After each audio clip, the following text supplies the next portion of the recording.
What's up, Geeks and Geekettes? It's Ted again here with the Countdown to the Geeks.com. Got another fantastic interview for you. Uh, Magnificent horror director. He's got dozens and dozens of films under his belt, and he's got a new film coming out very soon called A Hard Place, which is incredible. With me right now is Jay Horton. How you doing, sir? I'm doing very well. Thank you for having me. This is a fascinating film, also because your filmography deals a lot with cryptids, and Yeah. I am fascinated by cryptids. And I'm over here in South Texas, and we sort of have our own version of cryptids. I Yeah, don't you know got if you've some ever chupacabra down there? we got that one. We have the oversized birds. We have some cultural phenomena or monsters, if you will, in our folklore. But a hard place deals almost with some unique cryptids, and you build some lore around it. Yeah. Talk to us about, because you are the co-writer of this film. Talk to us about where the idea and the inspiration came for this project. So, the idea for like the creatures, for example, I decided many years ago I came up with the concept for the script, and it was initially going to be vampires and werewolves. Underworld came out, and then I was like, I don't want to just rip off Underworld, so I kind of shelved it, and then I just kept thinking and thinking and thinking, and then I eventually came up with this idea that the criminals were kind of trapped in the Garden of Eden. And then I Mm, was like, what kind of creatures would be in the Garden of Eden? So I was like, well, the apple trees, plants. So I came up with the plant creatures. And then the reptile was kind of like snake based. And then, I just kind of went from there. And then I was like, I thought it would be interesting to have one set of the creatures be basically nocturnal and the other to be daytime creatures, and then of course they're, fight during an eclipse.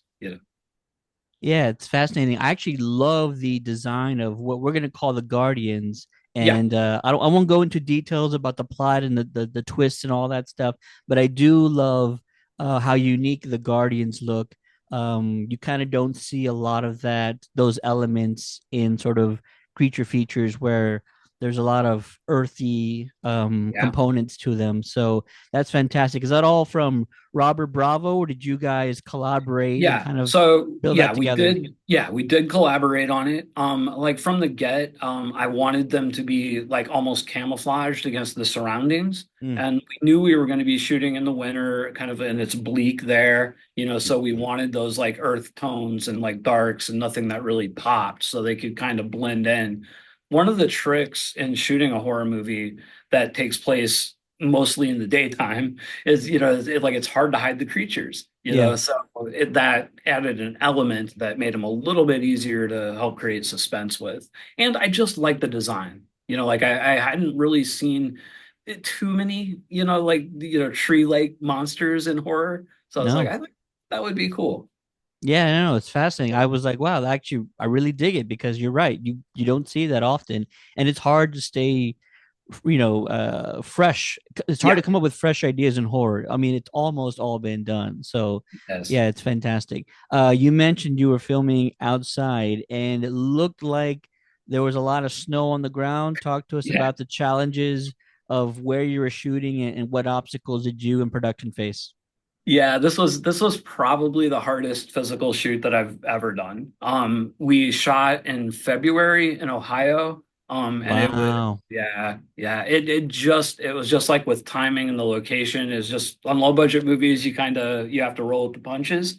So it was one of those things, we can shoot it now or we can wait another 6 months. So, we decided to shoot it then. And it was very tough. Our first night was actually in the drive-in theater, and it was negative something.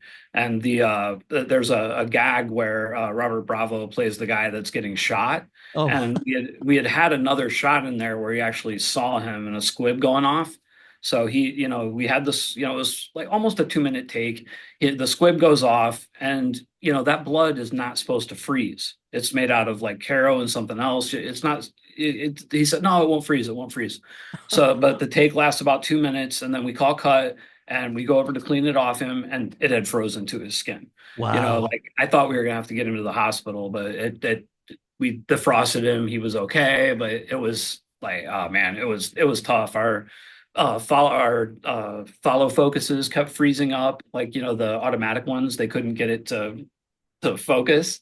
So it was tough. It was tough. But uh, we made it through. We had a good crew, a good cast. Nobody really complained. It was a good. Everybody was there. Down for the cause, and it added to.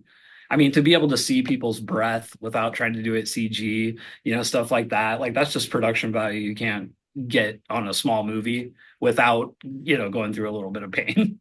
Absolutely. And I love practical effects. On my channel and our media team, we like to talk to special effects and makeup artists because they are the unsung heroes of Yeah. the horror community and other films.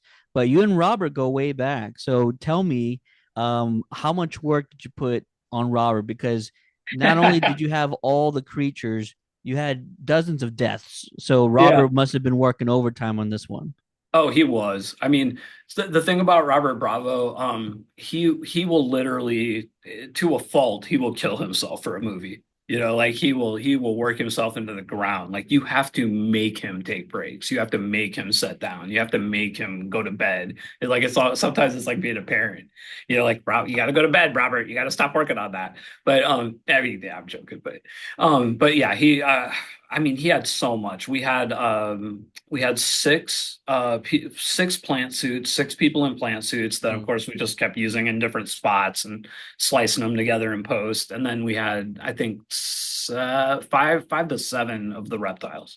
And so he was constantly putting people in suits and then having to run, like get them halfway done in the suit, then run back to set, do a gag, and then come back. And he did have like an assistant that was helping him all the way through, Angel Bradford, who was incredible. But it's just the two of them. And a lot of times, Angel's actually in one of the suits. So that's the other thing.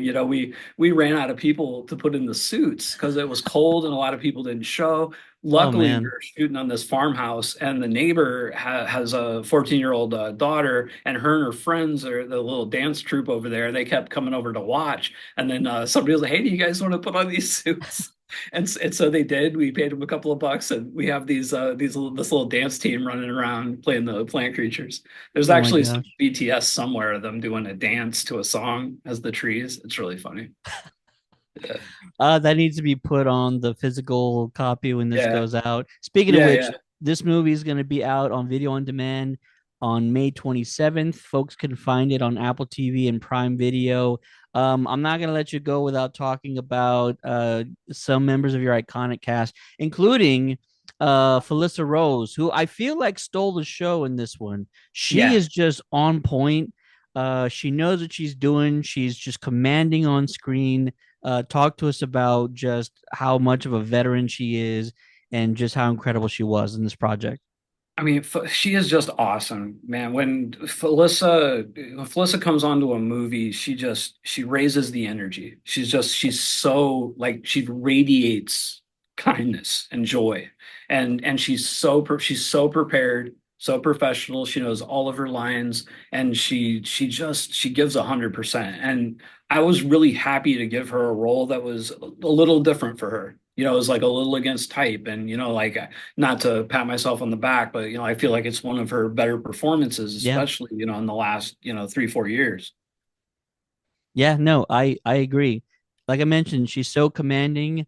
It almost took me a second to figure out where she was in this film because I'm just like, wow, that's her. You've Yeah, never seen her sort of in this role, how rugged she is and how gritty the character is. But it was fantastic. yeah. A Hard Place comes out May 27th, video on demand, Apple TV, Prime Video. If you love indie horror films, this one's for you. It's got great lore behind it, and it's also because you, sir, are a big fan of cryptids based on your filmography. I'm willing to bet you probably, if I had to pick, if I asked you to pick one cryptid that without a shadow of a doubt exists out in the world somewhere, which one you say has the most proof of existence Oh that you man, that you are aware of? I would have to say Bigfoot. I Yeah. would have to say Bigfoot. I mean, it's the classic one. It's the one I've done the most docs on, and it's the one that I've seen the most whether it's circumstantial evidence or not, it's the one that seems to have the most sightings, the most evidence, the most like talk of it. So I would say Bigfoot. Yeah, I'd actually agree with that. And like I mentioned, I am a firm believer, but I also am skeptic whenever there's evidence that sort of comes out, and so I'm always going to err on the side of caution. But there has been some really compelling evidence over the last 5, 10 years with animals or creatures that really can't be explained. And Mhm. yeah, fascinating. Hopefully, in the next, in the time going forward, we'll finally have a definitive answer. But Jay, thank you so much for talking with me. Appreciate it so much. Congrats on the film. Give my best to the cast and the crew who put in the hard work in those freezing temperatures and those rough conditions. You guys did an incredible job. Thank you so much. Thank you.